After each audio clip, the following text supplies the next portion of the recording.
High court के फटकार के बाद योगी सरकार घुटनों पर आती दिख रही है। आखिरकार योगी सरकार ने हाथरस के जिलाधिकारी का तबादला करने पर मजबूर हुई।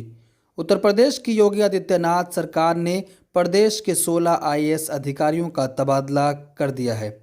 उनमें हाथरस के जिलाधिकारी परवीन कुमार लश्कर भी शामिल हैं, जिनके क्षेत्र में पिछले साल सितंबर के महीने में 19 साल की दलित लड़की का गैंगरेप और मर्डर हुआ था।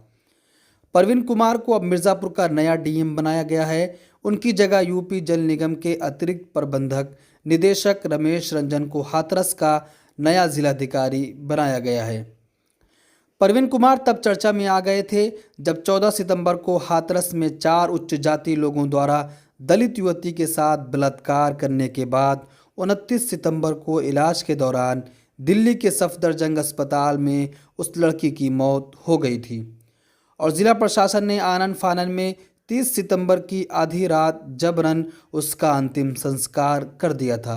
लड़की का परिवार लगातार जबरन अंतिम संस्कार का आरोप लगाता रहा है।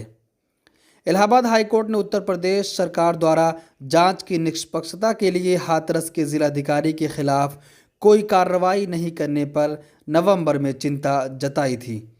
इतना दिन गुजर जाने के बाद योगी सरकार ने अब जाकर हाथरस के जिलाधिकारी का तबादला किया है। तबादला तो उसी टाइम हो जाना चाहिए था जब हाई कोर्ट ने योगी सरकार को फटकार लगाई थी। आप सोचिए कि जिस अधिकारी को उसी समय हटा देना चाहिए था, उस अधिकारी को आज हटाया जा रहा है।